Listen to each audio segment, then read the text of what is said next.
Hey guys, welcome to another squad builder episode. Before I get into this video, if you guys could hit the like button and subscribe to my channel, that would mean a massive amount to me and it'd motivate me to keep producing videos like this one. So today's squad builder will be on the 4-3-2-1 formation, and it's going to be another cheap squad as it's still the start of FIFA 18, so most people don't have a load of coins to work with, so I figured let's get some more cheap squads out there. And I chose this formation as it's the one I've used the most so far on this game. It's got a really nice balance. The left forward and right forward really suits the way pace and dribbling is such a massive thing on this game. So I figured a cheap squad with my favourite formation so far was a good video to do next.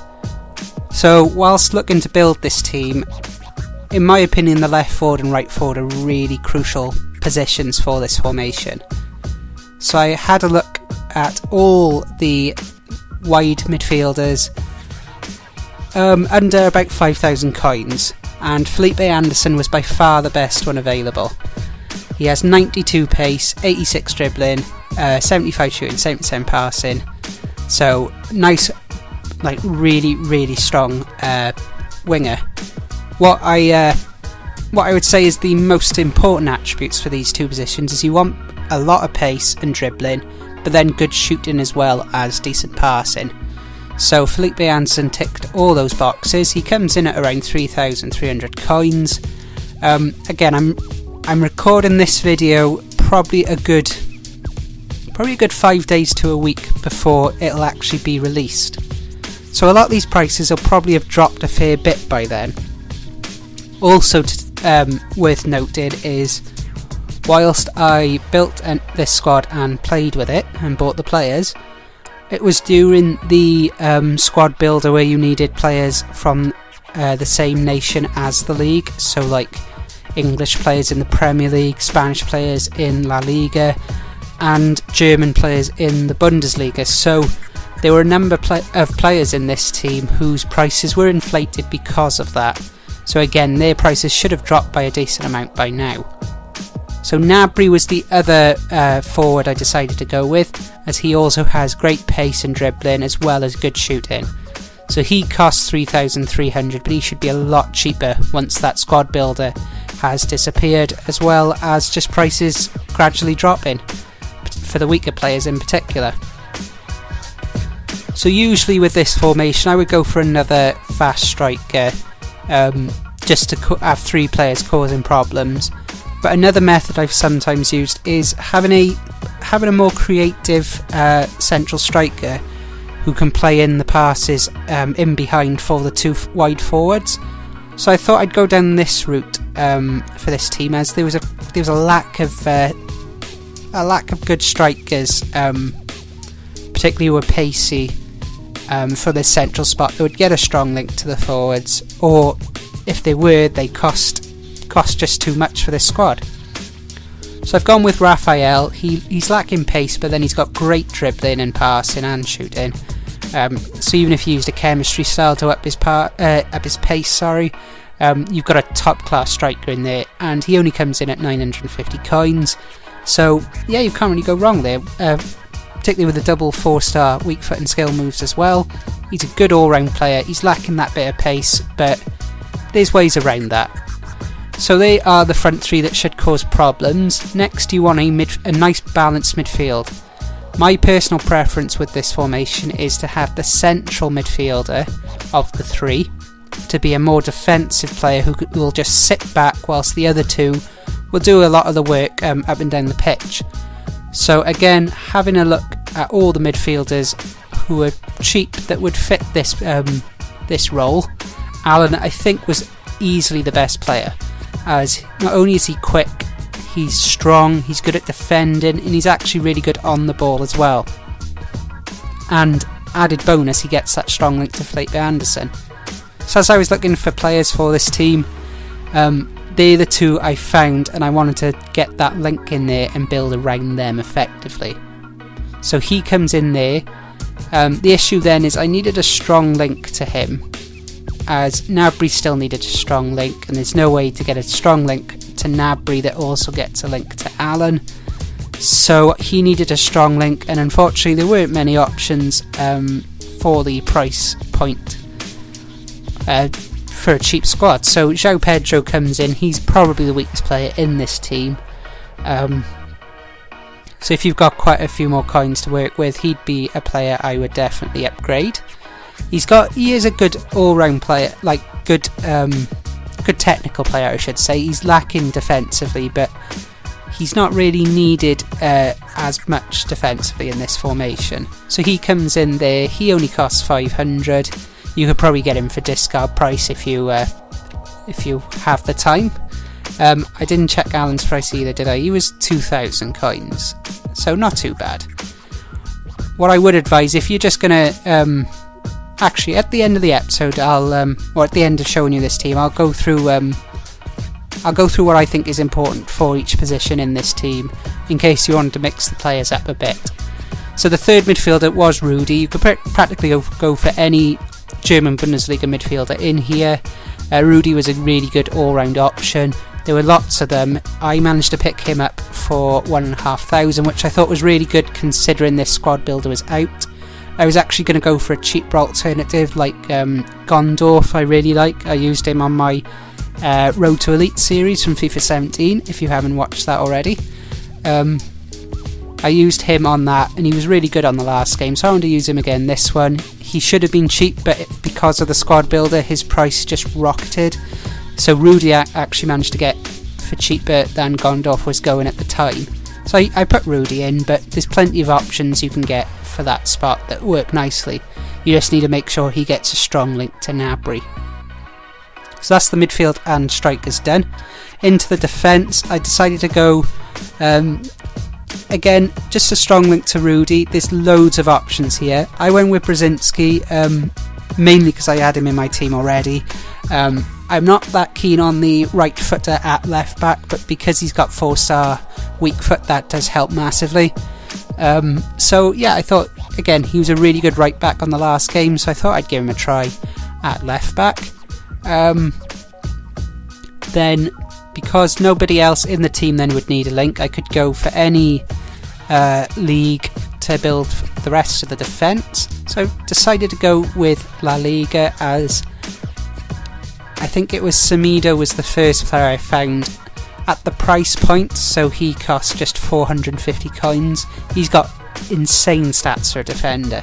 72 pace, 78 defending, 82 physical. He's 6'2". He's got the perfect work rate as well for 450 coins. So I found him and I wanted to build around him then, as I could have gone down the Portugal route or the La Liga route, and there's loads of options for either.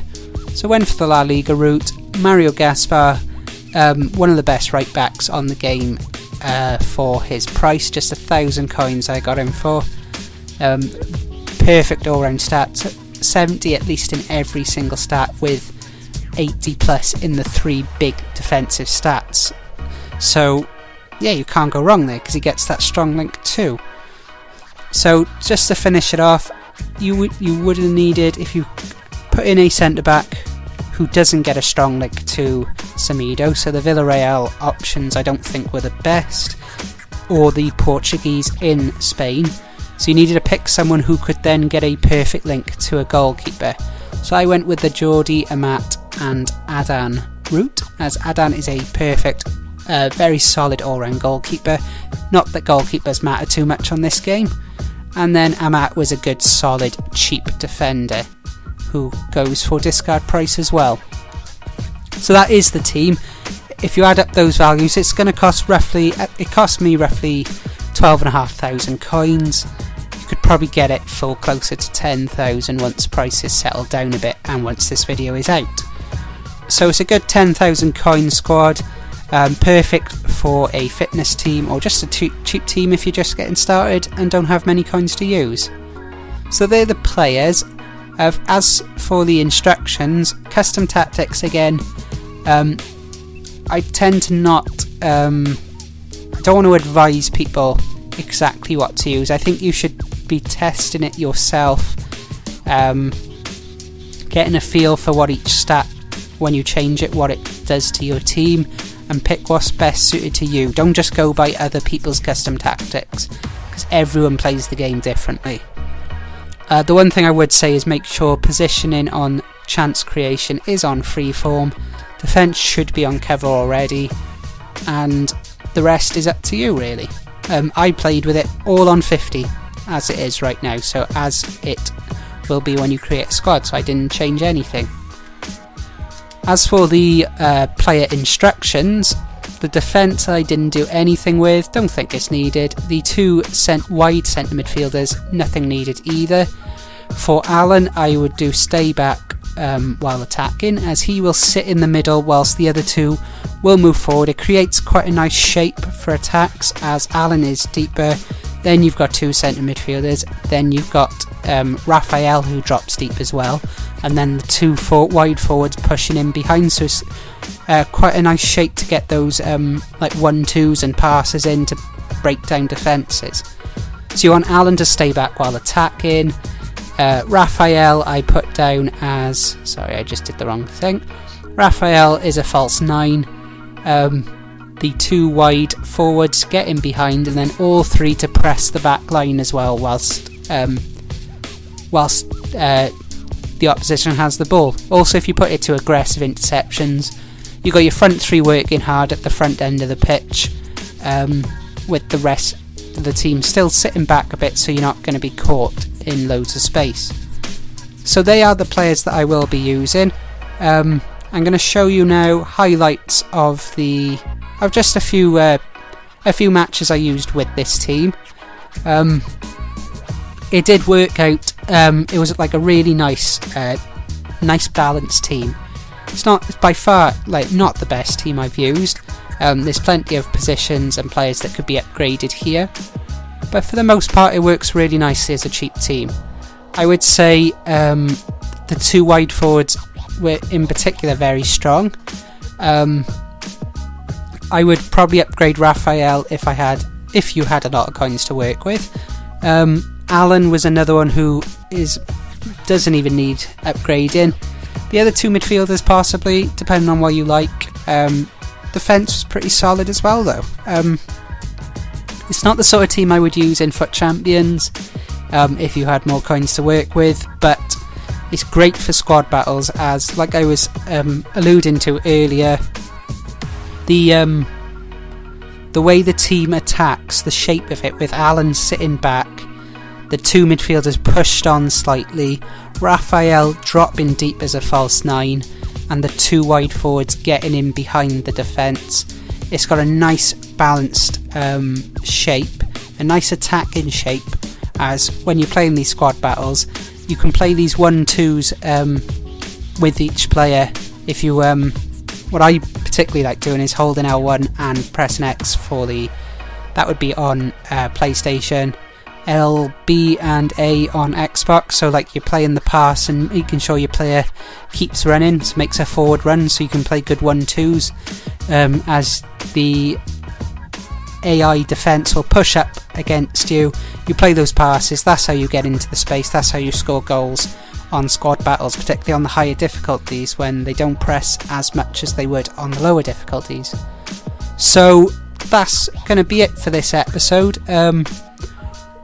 If you want a particular squad built for you and a video done on it, what you can do is leave me a comment with any conditions you have. So if you've got a particular budget, if you have a favourite formation, or if you maybe have a star player you enjoy using and you want a team built around him. So any combination of those conditions, I can get a team built and a video made for you. Other than that, I hope you enjoyed this video. There should be more videos on my channel coming soon. I really appreciate the support you guys have been giving my videos lately. It really means a lot to me.